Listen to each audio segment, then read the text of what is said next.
Student, sorry, I never want to sound like an automated response to my students, you know? Yeah. There we go. Let me get the video on. Anybody else?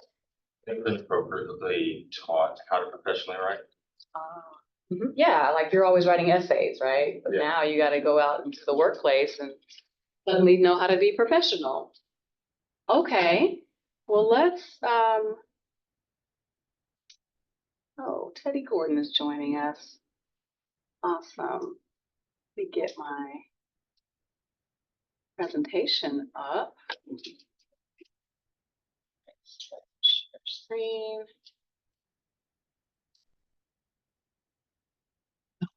So many buttons.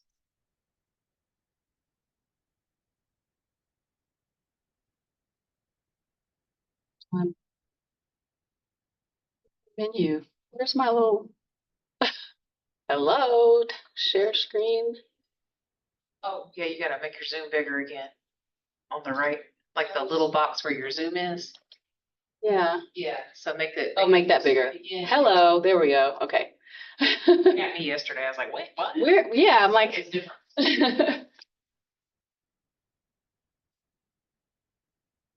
Hello. Hi, Teddy. Welcome. Thank you for joining. I'm trying to get my presentation up here. There we go. All right. So here's what, oh, Teddy, I'm going to read this out loud since you're not in person. You'll have to just listen carefully. What I would like to do, let me start by explaining what we're going to talk about today. There's a lot that we can talk about, but what I'm going to share with us today are just some principles that should guide the work that we do when we're writing business letters, emails, communicating in a professional setting. The primary thing that I will focus on today is this need for us to build goodwill in everything that we do in this context. And then also, because we're specifically speaking about communicating in a professional environment, we need to be mindful of our effectiveness, the goals that we are attempting to achieve in this context and the communication that we are having within the professional environment. I'll touch a little bit on letters and memos. But primarily, I think we're going to stay in the space of sort of the principles that should guide our writing and communication. So what I'm going to have you do actually is read some sample responses. First, I'm going to read the scenario, and then I'm going to give you some possible responses to this. And then we'll talk about the principles and we'll come back to the responses and see if we can figure out what we might do differently when we have better information. We have this new knowledge. So there are two scenarios that I'm going to read to you. And you are going to think of yourself in the position of the person receiving this correspondence and think about how you would respond to this. First letter is a letter to an electric company. Sorry, making sure I'm reading the right one. Okay, so the letter is, you are with the company and you have received this letter from a customer. Okay, so your regional electric utility provides power to rural, urban, and suburban customers. Recently, a series of heavy summer rainstorms knocked out electricity to thousands of customers. Because overhead power lines came down, in some cases due to inadequate tree trimming by homeowners, some customers were without power for more than a week. In addition to the inconvenience of not having electricity, many customers also had to throw away spoiled food, as well as go without air conditioning on days when temperatures climbed past 90 degrees. So that's the situation. Today, you receive a letter from Harper Henry, a longtime customer and local business leader whose husband, Stephen D'Amico, is a county commissioner. Miss Henry is angry that power to her neighborhood was out for 4 days and that though similar storms have knocked out power in past years, nothing seems to have been done to prepare for future storms. In particular, there is no plan to bury overhead power lines. This is from Harper Henry. Your company puts making money ahead of customer service, she writes. You continue to post record profits while putting countless lives at stake, all for the sake of your bottom line. This is what she's accusing you of. The following letters, which I'm going to share with you now, are possible approaches to answering her complaint. All right, so I just want you to take a look at the possible responses to Harper, who is complaining about the terrible job you guys are doing at your company. And just read it and talk about it at your table.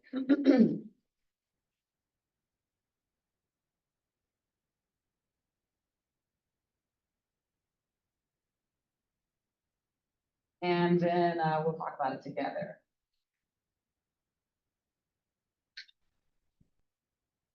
I was gonna say, or it was on, I can, you want to share with her? Oh, you can. I don't know. What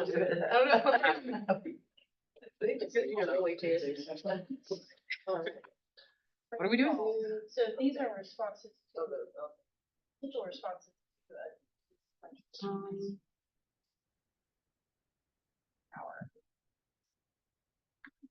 Teddy, I might be able to get this in the chat. Just give me a second.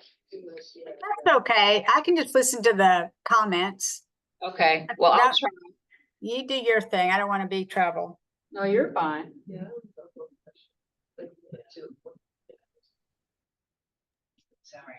I bought a bunch of books yesterday. Say what?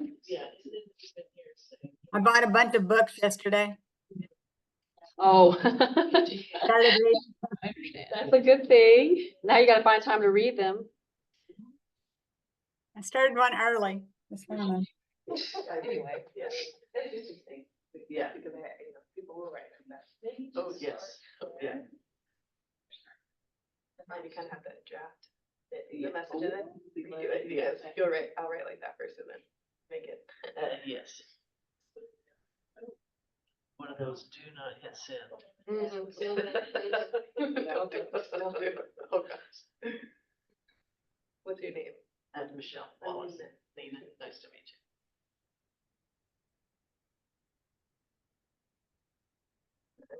Okay, I think I can share these with you. Hold on. Just get to my email.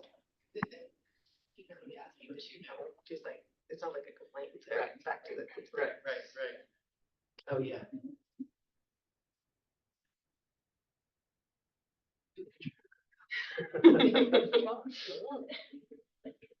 Just like their man.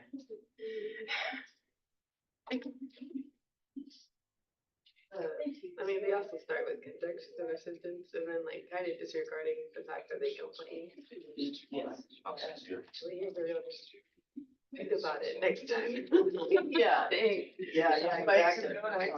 don't ask for any attitude. Interesting too, just like. And then your electric company was on. Yeah. My responsibility. Always use on their foot. I'm like this. That's maybe, you're not like, you're right, yeah, you know. I used to work in this industry.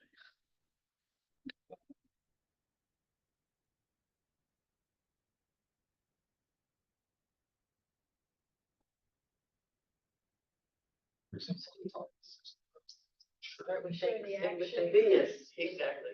The distribution grid that we have as is. Nicer than this, but still. Yeah, I think the Yeah, the first one. Distribution grid as is. Yeah. And it will allow us to. Just the company. this is gotta get shared on social media. Yes, yes. This is, yes. The powerful 4 days, this is what I get. This is what I get. Okay. It's going straight to the Facebook. Inks equipment. Things like that. So there's. Seems very Facebook generates you to send an email in the first place, you know? Yes. I'm not sending email. Oh, I get to the desktop of this computer. Oh, don't worry about it. Don't let me interrupt. Looks like everybody's finished. No worries, I got it. Okay, so what are your thoughts? Teddy, check the chat. I put what everybody's looking at. So what are your thoughts about the response to Ms. Henry? The first one. Well, Michelle and I thought that it was really, like, I don't know, they're too blunt about how they feel, and they talk about their feelings and asking questions, rhetorical questions, like, not, Blaming. yeah. As you know. Which one are you, the first The one? first one. Dear sir or madam, your opinion is valuable to us. Is that the one you're looking at? No, it says number 3 at the top. Oh, number 3. Okay. Oh, got you. Yes. I was like, number 1 doesn't have any. Oh, you guys had the number 1 and number 2 responses. Okay. Oh. Yeah. So 3 and 4. y'all have 3 and 4. Number 1 responses say, dear sir or madam, your opinion is valuable to us, and you can rest assured that we are looking into the problem. Should you have questions or concerns in the future, please do not hesitate to contact us. Short and sweet. So, what I thought of it at least, it was super bland, not sincere. It was really just a response to say we responded, and it's not anything. They're not saying they're gonna address the situation, they're not addressing her concerns or issues, Mhm. and it's just gonna escalate the situation with the customer. Okay. You know, the computer sent that response. It was an auto response, right? What about the second one? The second one says, you're right, we dropped the ball on this one, but the utility business is an unpredictable one, and only God himself controls the weather. So while we deal with the frustration of being mere mortals, you can help us with our patience. Writing in the workplace when LOL is not funny. Make sure too that you trim any trees that are on your property and are close to overhead power lines, since falling trees caused a lot of the problems. With any luck, we'll be better off in the next storm. P.S. How funny that someone named Harper would be sending a letter to complain. That one came up very rude. It's definitely a lot of sarcasm and not appropriate to send someone at any moment, any time when the situation is not gonna help at all. Yeah. Very not helpful. Straight to social media. Somebody's gonna make a TikTok on that, you know? Yep. That's gonna be a story. Yeah, so how about that? Okay, and then someone want to read the number 3 response that you can just kind of read like the first paragraph, 'cause I know it's fairly long, but we get the gist of it. Yeah, dear Miss Henry, the electric utility business is a particularly difficult one. You'd be surprised at all of the variables that come into play. For instance, there are union contracts to negotiate with employees. Sorry, I'm giving it as well. Did you know that we can't expect the lineman to work more than 8 hours in one day without doubling his hourly rate? We also have to provide meals if the work goes beyond 12 hours and overnight accommodations if the worker must travel more than 50 miles from home. That's just part of the labor issue. Unions are killing the business. And wah, wah, wah, wah, wah, wah, wah, mhm. 2 more paragraphs. Yeah, 2 more paragraphs of that. Yes. Yeah. So we got the short and sweet 1 sentence, sorry for, thank you for your letter to, do you know all the problems that we have in the electricity business? Yeah. Like do they trim them? Of course not. Yeah, Yeah. that's what I'm saying, like this, like, there's no room for the, customer to like receive it, the message, it's kind of just like, hit in the face. Yes, yes. Okay. Yeah. Go ahead. Like the first one had a lot of sarcasm and transfers the responsibility to the homeowner kind of. And the Mhm. second one, way too much information and just making excuses. That's what I thought. Yeah. Okay, great. So that is the perfect segue. And I realize there's another possible response, but you get the gist. Like you can have kind of your responses might run the gamut. What I want to just have us think about is that there are 3 primary purposes for professional communication. You're either trying to inform, making a request, or persuading the audience that you're writing to, or some combination of these. And purpose is something that we should keep in mind when we're communicating with someone, really not just in a professional context, but since we're talking about professional context. And we should be thinking, what is it that I am trying to do here? Am I trying to inform? Am I making a request? Or am I attempting to persuade? That should guide the choices that I make for everything else that I will include in this message. However, regardless of which of those three is your purpose, this one undergirds all of them. I am always trying to build goodwill. So even as I'm informing, even as I'm requesting, even as I'm persuading, am I also building goodwill?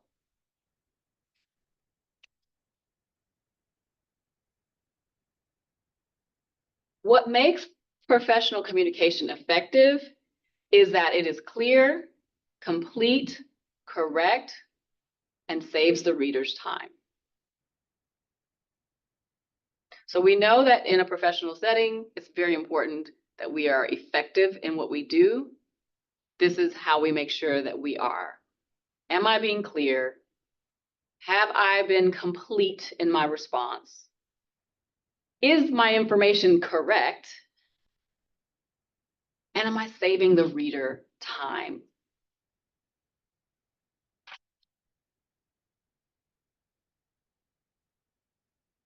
If so, I am building goodwill. When my information is clear, complete, correct, and saves time, then I'm fulfilling the ultimate purpose, which is to build goodwill.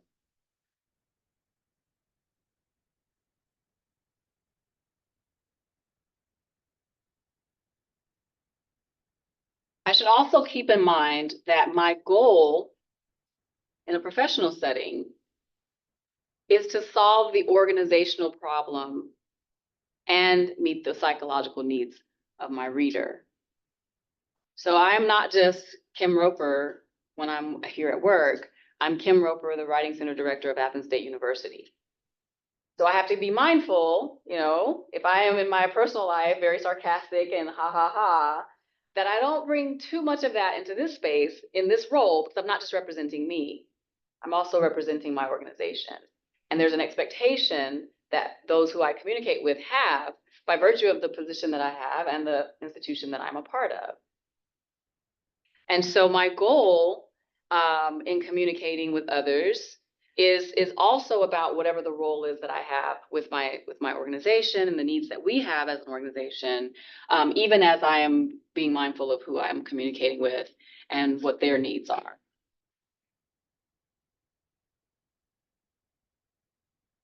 So this is an acronym that I recommend that you write somewhere, maybe put in the notes app on your phone, and just refer back to from time to time, particularly when you're crafting messages within a professional context. PAIBOC is what I would call it, PAIBOC. And what that stands for is purpose, audience, information, benefits, objectives, and context. And we're going to talk about each one separately. First of all, what is your purpose? Be clear about what you want your audience to know, think, or do. Going back to those, am I informing, am I persuading, am I requesting? What is my purpose in communicating in this moment? And that's where you kind of have to sometimes separate yourself as the individual from yourself as the, institutional representative in that moment, right? Like, sometimes my purpose for myself is to be right. Like, I need to correct this person. They are wrong. They have offended me. I need them to know. And then I have to go, but in this moment, it's not about whether I'm right. It's about whether I solve the problem, meet the need, build goodwill. What is my ultimate purpose in communicating here? And I don't know if anyone else has experienced individuals and organizations who just want to let you know that you're wrong and they're right. Yeah, those are not fun people to communicate with, because they're always going to let you know that they sent you the email last week. Didn't you read it? You got to let all that go. All that matters right now is that the Summer Summit is today, and I was just curious to know if you're going to be here to do X, Y, Z. Doesn't matter what happened before. we're not gonna go back and forth about who's right, who's wrong, whether you read my email. At the end of the day, what do we need to get done in this moment? What is my purpose? Then I need to think about who is my audience, because I'm not gonna communicate with my staff in the same way that I communicate with my supervisor. My tone is gonna be different. I can tell my staff, I need you to do da da da da da da. I will ask my supervisor whether he can do da da da da da, right? So like I'm going to be mindful of who I'm speaking to also. And if you are a student speaking to your supervisor, I would advise you to be mindful of that too. Show some respect. It's not appropriate for you, a student worker, to communicate with your supervisor in the same way you would with your classmate. Don't email him or her and say, hey, I need you to do da da da da da. You definitely will not be building goodwill with your supervisor if you do. Right? In the same way that I would not be building goodwill with Dr. Vartanian if I started my email to him with hey. And so be mindful of who you're communicating with and the kind of relationship you have. Even if you have a good, sort of familial type relationship with your supervisor, they are still in a position of, there's a hierarchy, and you just need to be mindful of that and show that deference and respect to the audience that you're communicating with. And then, what is the information that they need in order to act on your request, or in order to be persuaded, or in order to have the information in order to do the thing? Make sure you give them everything they need. You want to minimize as much as possible the back and forth. Oh, we got to do this. Well, what about this? Oh, what about this? What about it? You can spend half a day over one task because you didn't get it right the first time. So think about all the things, right? Planning the summer writing summit, we're going to need this, this, and this. And sometimes I'll delay sending the message because I want to make sure I have all my information to convey in one email, and we don't have to do the back and forth. And so there's that preparation that you should really do on the front end, which will save time and money on the back end, often in a professional context. So make sure you're clear, make sure it's complete, and make sure it's correct. One thing that I definitely recommend when sending an email about something that has multiple, like there's a lot of different things. We can talk about document design, one day when we have more time, but think in terms of like, what do they need to know first in order to do the next thing and the next thing? So organizing the information in a logical manner, what's most important first and foremost. Don't bury the lead, right? Like at the end of the day, what's the main thing you want them to take away from this email in case they don't read it all, or in case they skim? So thinking even in terms of the organization of the information, which will make it clearer to the reader, and creating the hierarchy of that information in that. So maybe you begin, hi, Dr. Vartanian, I am writing to explain or to request or to, announce in the first sentence or two what you're trying to do in this message. And then, if there's multiple things, maybe make a bulleted list. If he needs to pay attention to them in a particular order, put them in 1, 2, 3 order. If it's, here are the 3 things to think about, and it's no particular order, then do a bulleted list, right? But organize it in such a way that it's easy for him to sort of quickly see what it's about and what information is that he needs. And that might also mean cutting out some extra stuff. Like you may not need to do a whole lot of throat clearing at the beginning. Sometimes we do that, oh, it was so good seeing you yesterday. Da, da, da. Now, sometimes that's needed, right? You might need to do that sort of, new person, meeting them for the first time. Hi, remember we met at the conference. It was so good to see you. You did a great job when you presented. I was curious, right? Don't spend too much time, but that bridge might be needed if it's someone who's unfamiliar. But if it's someone you communicate with every day, maybe that can be cut because they don't have time. Yeah, I saw you yesterday. Yeah, got it. What? What is this about, right? So thinking about your audience so that you can make those kinds of decisions about how much to include and how to organize the information in a way that is clear. And then the more you know about your audience too, the more you know how to organize the information because you know what type of person they are. right? The more you know your audience, the more able you are to communicate in a way that you know they'll get. Like there's certain people I know just cut to the chase. They're not going to read, 3 paragraphs. So I'll hit it quick. Others I know will, and then I may do more. The last 3 letters, B, O, and C, stand for benefits, objections, and context. And these will be determined by these will be dependent upon the type of message that you're sending. So you might be requesting a budget increase for your unit, and you're speaking to the budget supervisor. You're going to need to anticipate the objections for sure, right? Like budget analysts, managers never want to give increases. So you need to anticipate that objection.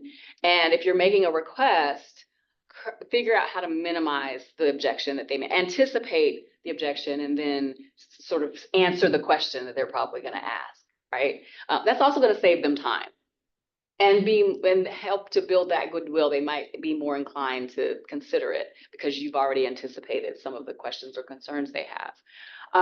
If you're trying to sell something or persuade them, your audience, to do something, you might lead with the benefits of that, right? Bring attention to what they would want, what they would get from it. So you don't want to just lead with the benefits that it will be for you, right? Your goal is not about you, it's about them. So how will this benefit them, this thing that you're asking them to do or trying to persuade them of? Which goes back to needing to know something about them, who they are, what their priorities are, what their needs are. Then you can speak to those benefits and perhaps anticipate the objections. And then for sure, the context within which your message comes will be particularly important as to whether or not, it will determine whether or not they pay attention. I would highly recommend that you not send a huge request right before the 4th of July holiday, or right before we're going to be gone for 3 weeks during the Christmas, holiday. I guarantee you they're not going to pay attention to that email. Timing is everything. Think about the context within which they're receiving it. Sending emails to faculty during the summer, right? Like, how are you going to get them to read that? You got to be creative if you really need them to do it in the summer. They're on vacation. They may or may not be teaching classes. So thinking about the context within which your message is coming to them is very important. And there's all kinds of other things when we think of context, whether it's the time of year, the time of just the season that the organization is in. It's, if it's a good one, or if it's a tense time, then being mindful of that. If it's COVID, right, being mindful of that, versus if it's the holidays and everyone's in a good mood, you may be able to get a message through depending on what it is, or you might even appeal to the time of year. 'Tis the season, and then you lead from the Merry Christmas to the by the way. So all of these things matter.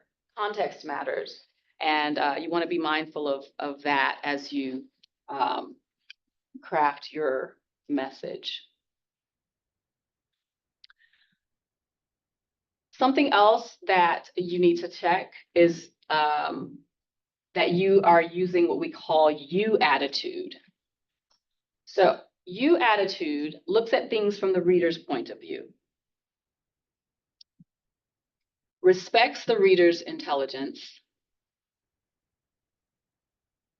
protects the reader's ego, and emphasizes what the reader wants to know. Notice that all of these things is about the other person, not you. So yes, you sent an email about this, or you submitted a report about this thing, and they still have not followed up on it. But you don't want to attack them in your message that says, for the 3rd time, I need this thing. You want to just remind them, because they know. You're going to protect their ego, respect their intelligence. So you want to begin with the, as you know, as you may remember, as you may recall, right? As opposed to, last week I sent a memo, blah, blah, blah, that kind of aggressive, you forgot this thing. That's really gonna create tension and resentment and really not, you won't achieve the goal that you have ultimately for the message. So think about things from their point of view. Maybe they were on vacation last week. Maybe they're out sick or have a relative who's not well. They're missing something. Assume the best, not the worst about your audience as much as you can. And then assume that they know and you're just reminding them. Or maybe make it easy for them to get caught up and say, I'm attaching again the document that we talked about last month. Right? Things get lost. I know my email is full. I am, some things get caught in the Barracuda trap, right? They may not even received it. And so giving some grace and thinking, I know how it is with me. Sometimes I get overwhelmed, get caught up, things get lost. And not being so caught up in I can't believe this person didn't respond to me, that we sort of come from that frame of mind. And then just, bring to the top the main thing. So I was communicating with one of the facilitators for this conference, and I hadn't heard back from that person, and it was getting close to my deadline. And so I sent another email attaching the same documents, and I said at the top, just bringing this to the top of your inbox. And in the interest of time, I'm attaching like the main thing I needed in that moment. There was other things I needed, but the main thing was this. And so I said, just attaching, again, this, and this, I need it by tomorrow if possible. Or if it's okay, if you can get to this, within the next 24 hours, that would be great. Or I love doing things like the business office just told me they need this now. I could, pass it off on them giving me pressure. And so I'm just letting you know that, if you can. So that sort of thing, emphasizing what they need to know, not getting caught up in my own feelings about whether or not they responded to everything. The goal here is just to achieve the goal. And so as, in the nicest way possible, getting to that. Yeah. I think sometimes for me, I'm on the opposite side. So there'll be something really urgent, but I'm like so wrapped up in like, oh, I just want them to be pleased with me that I just like, my language is too flowery. Instead of like, I need this. Yes. Yes. If you can, that would be great, Yes. So go back to then, why should it be urgent for them as well? And lead with that. In order for me to get your check to you tomorrow, I need this today. Yeah, I'm looking out for you. Mm-hmm. So you attitude is not talking about yourself. That's not what we're talking about when we say you attitude. It's talking about your reader, referring to the reader's request or the reader's needs. Don't talk about feelings. We don't need to talk about, it doesn't matter that you're so happy to inform, unless you're congratulating or offering sympathy. Then, you want to lead. If you're congratulating, don't bury that lead. Congratulate in the first sentence. I have received emails that were telling me I had gotten the thing, and I didn't figure out I had gotten the thing until the third paragraph. I was like, oh, they're saying yes. I missed it, almost missed it. I thought it was like a gentle letdown. Exactly. When it starts with thank you, I know it's a no. Yeah. Thank you for your application. So start with the congratulations so I don't, don't go cry in the corner. Or offering sympathy. I'm so sorry for your loss. Lead with that, especially if you still have to do business and someone has just suffered, they've just been out, in bereavement. Lead with that. Let them know you see them, you understand. And then of course you want to be very gentle if someone has just suffered loss. So I heard about the loss. I'm so sorry. I hope you're doing okay. When you get a chance, I just wanted to put this in front of you. That kind of gentle language that says I'm not being insensitive, even though I do still need you to respond to this email. And then the stupid thing is always okay. And then using you more than I when it's positive, and avoiding you when it's negative. Right? So when it's a negative message and you're using you, it feels like this. Jab. But when it's positive, it's, oh, you did a great job. You were amazing. You were fantastic. That's great. It's fine. So that we could talk about passive language. The timesheet wasn't signed. It's attached for your signature, right? It's the timesheet that's at fault, not you. The you didn't sign your timesheet feels a lot more abrasive. Yeah. What they call in some cultures, you know, like face saving. It's space saving. Save face. Exactly. Yeah. So we're going to reread, how much time do we have? We're going to reread our, yeah, we have a little bit of time. The responses that you had to the Harper, Miss Harper, whatever her last name was. And think for a little bit about what rules it violates when we think about building goodwill and having you attitude, and how it can be written better. Like, how would you revise the version of the letter that you have to be more in line with what we just shared? And then if we have time, I have one other example. And we may not be able to rewrite, but we can at least talk about. Just, yeah, talk to your partner about how would you rewrite that response? What would it say? Well, like you said, The same one.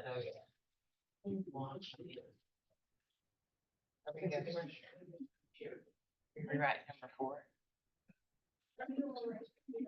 4. Yeah, It's not hard. that was great. Oh, yeah. Yeah. Four is like the least egregious of them all. Yes.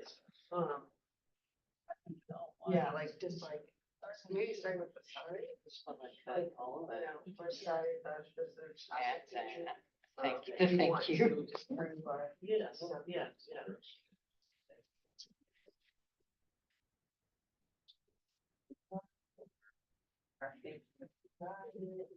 So, Thank you for reaching out to us. no. What are they? Are you trying to persuade? We are so sorry for There's no. There you go. That's what people want. Are we trying to overcome her negatives? Well, yes, a lot of that, for sure. So. It's, I would say it's okay, because it's, to the, But I didn't like. wants to, No, I think that purpose. like what we are currently. Okay, well, I guess it's just. Purpose is not a lot. So what, like, our desire is to help. Maybe it's persuade. I don't know. I think it's persuading, because he's already like, yeah, yeah. Okay.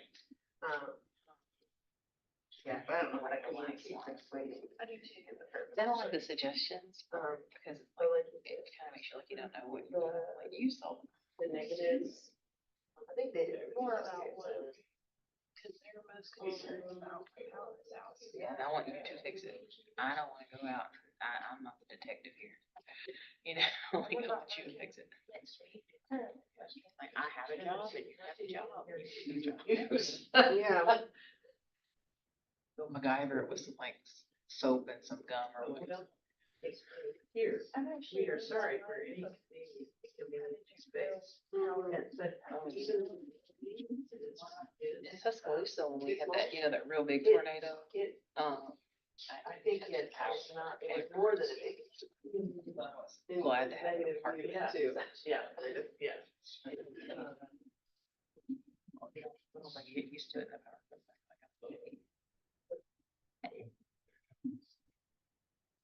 Maybe we're sorry. Do you think somebody face cannot just? such, I would leave that out because the customer doesn't want to, the customer doesn't want to work. Yeah, like, let me go Google this for you. It's true. It's not, I guess it depended if in the initial, did they give a bunch of suggestions? Like if they gave a bunch of suggestions, that makes sense. Which I wasn't in here, I was out in the hall coughing. Well, I don't think you're thinking of here for their feedback. Would you say this? Yeah. Experience. Yeah.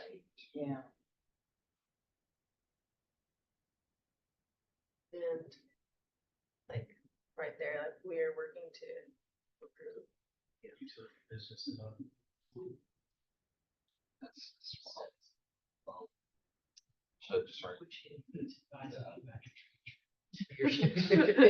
Yeah, I don't even know how to put that in.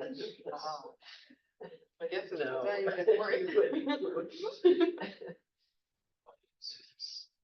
Okay, stroke. Once you bring back to that. So what are you gonna do? We have to, yeah.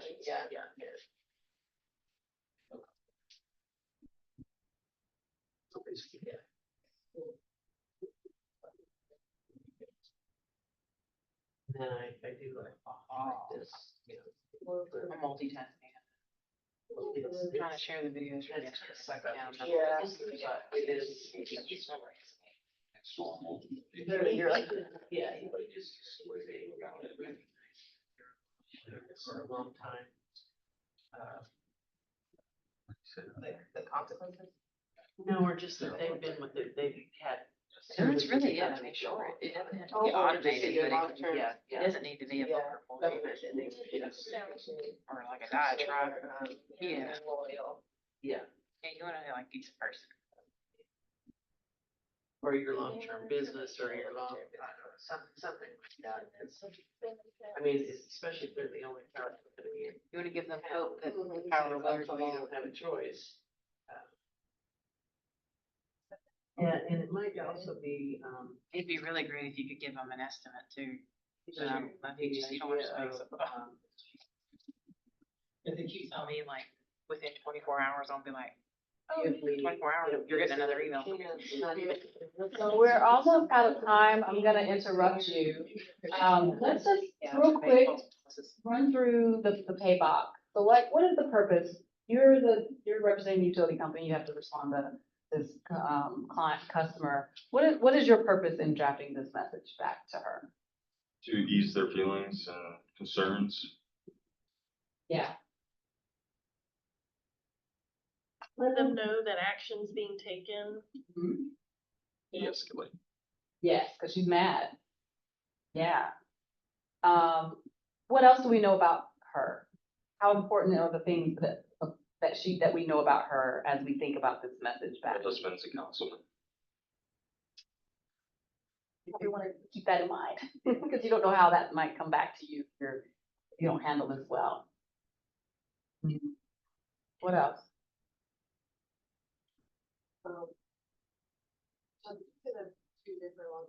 Yeah, she's been a long time customer. Yeah. And so you want to, regardless of whether you're the only power company in town, you want her to remain Yeah, and be happy. right. Yeah. Acknowledge the loyalty Right. or, well, I mean, like you said, if she doesn't have a choice, but still, Yeah. it's a Right. customer that you should be valuing. Right. What information do you need to include in this message? Not let this happen in the future, like what they plan to improve.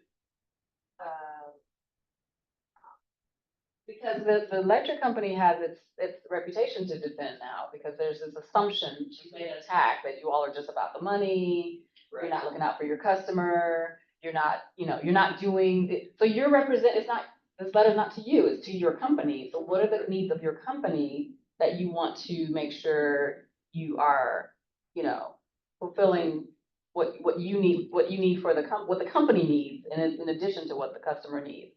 So you want to project a certain image for the company, right? That y'all are about business, that you're not just money hungry, that you want to kind of not have her leaving thinking what she thinks about your company, that is. So so like the one letter was like, let me tell you all the things that we have going on our side. Right. That's like too much. Right. But the goal there is to say, we're not just being insensitive, but how do you say that without going into all of that, which is not saving her time or addressing her needs at all? Kind of pulling that back. Some bullet points would be helpful for that, like, our company is dedicated to, serving, this community in this way, and we're, improving this way and this way. Right, so just, here are some things that we are doing well, and yeah, that might be a good idea, just to remind her that we're not, we are for the But then absolutely, we gotta get back to the needs of the customer and say, and here's what we're doing to address these problems. Yeah. Anything else? We had purpose, audience information, yeah. Addressing, she mentions money, addressing where that money goes, where it's invested, how it returns to the company. Why isn't underground, because cost of underground is anywhere from 8 to 30 times the cost of aerial. And then how might that have a negative effect on customers if they were to do that? Yeah, it would right? increase their costs. Yeah. So, and not to go into the belabor the point or go into great detail, but just hitting the bullet points, like, here are the things that that are a priority for us. Here's why we're not maybe doing some of the things that you think we should, because we're looking out for you. And so, here's what we are doing, and here's what we can do, or here's what we're working on. That would be. I get the feeling if you were to create bullet points for a customer and going back to a customer, they might see it as, oh, these are the bullet points of how I'm wrong. So it might escalate. Depending on the person, though, you have to know your reader. Right, and you may not know the. So if somebody's usually pissed off, it's hard to read. So Maybe bullet points in that case wouldn't be helpful, but maybe just a sentence or two. Yeah. That sort of, we hear you, here's, just so you know, here's what we are about. And then the bullet points might be, but here's the ways that we are going to assist or deal with this issue. Okay. Because rhetorically, the bullet points do sort of, could be a good thing or a bad thing, depending on what the bullet points are. How do you gauge that with a customer or a professional person if tensions are rising and you're trying to de-escalate? Go back to the purpose of your message to them. Okay. What is ultimately what you want them to know? And what is the priority? Just kind of bring back the focus away from where personal feelings are. Right. Okay. You want to de-escalate, you want to put them at ease, you want them to feel like you are hearing them and addressing the needs that they have expressed. And, if you want to put a sentence in there about what we are and who we do, fine, but that's less of a priority. That's secondary to, we hear you, we're on it. So you may even bury that in the last paragraph, by the way, about us Right. stuff. Right. But lead with the thing that the customer is needing. Whether or not that's bullet points is kind of inconsequential. I think if your bullet points is like a flashlight, it's like when you bring something to a bulleted list, your eye is immediately drawn to that. So what is in the bulleted list needs to be what is priority. Okay. So whatever the priority is for that message, which is, here are the ways we're addressing the problem, I think that would be useful to do. Okay. Because that's what she's most interested in. Yeah. What's less important is, saving our image and making us look good. So that would probably, I would put like after, here's what we're doing for you. I would put, who we are as a afterthought. Kim, Yeah, what was the B? benefits. Benefits, Mhm. benefits, objectives, Objections. objections, and then context. Okay, thanks. So gauging like whether or not it's useful or use hard, but like if you're gonna use it for the purpose, it's there, that Yes. they need to know. Right, because the goal is to make it clear, complete, and correct. So if bullet points makes it clearer, then, and especially when it's a lot of information, if it's one thing, you don't need a bullet Right, point, right? If it's 3 or 5 things, then bulleting it helps it to be easily digestible. Yeah. Anything else on that? So when writing an email or a message to a coworker, how do you gauge the format you want to put it in? Because I know, like, for myself personally, I'm very logical, analytical. I love bullet points. That's what I want to see because it gives me a check mark. But I know other people, like some of my sisters, they prefer paragraph form because they're like bullet points, they get overwhelmed. Is that a personal issue of the employee or the person? Or is that something that you need to tailor your writing to? You tailor your writing to your audience. Okay. What do they need? How do they need to receive it? Okay. And what would you say is the most effective way to gauge that? Just knowing them as a person? Getting or- to know them as best you can. Okay. Yeah, so, in a professional context, that that might, again, there's so many different scenarios. It depends on who it is. If it's your boss, base it on what you know about the boss. If it's your coworker, base it on what you know about the coworker. If you need to gather information, if it's a really important message, you want to get it perfect, then, do some homework and get a sense of who they are. If you're new to a company, figure out the culture of the place. How have messages been communicated in the past? And is that a good thing or a bad thing? Is that something you want to continue, or do you want to be the change maker? If it's a culture of toxicity, then maybe you need to be a change maker. If everybody's happy, then you need to go with the flow and do it the way everybody else does it. Pay attention to how they communicate with you. And let that sort of guide you as well, and how you respond. You want to kind of match that energy, or raise it to, if it's negative, you want to match the negative energy. But if it's neutral or positive, responding in a similar way. And figuring out that direction, would it be appropriate to ask a coworker or a boss or whatever of straight bluntness of how do you want, communication formatted, managed, and tailored? Yeah, Would that be appropriate to ask directly, or is that something you just need to pick up? I think it's appropriate to ask. How would you like to receive that? What do you need from me? Right? So like, I've had supervisors that say, just, and then fill in the blank, just do da da da da, da, and I just do that. Some supervisors might be like, oh, whatever. Then I know that I can kind of, figure it out on my own. So yeah, just kind of reading the audience, the person or people that you're communicating with, certainly asking questions. What your goal is always, how can I be of most help to you? What would be most useful for you? What would be most helpful to you? Paying attention, and you may not get it right the first time, especially if it's a relationship that's ongoing. You may do it wrong the first couple of times, and you realize from their reaction or response that wasn't the way. So then you adjust. You may have to adjust depending on the time of year or the context. Again, it's not necessarily a one size fits all the time works every. This is not that. People are complicated. They may be. They may need more some days than others. If it's a busy season, you might give them less information. If it's a slower season, you might be able to spend more time, that sort of thing. So don't try to find the exact formula. It's more so, these are the principles. But Go ahead. the audience should be your guide. What do they need, not what do I need?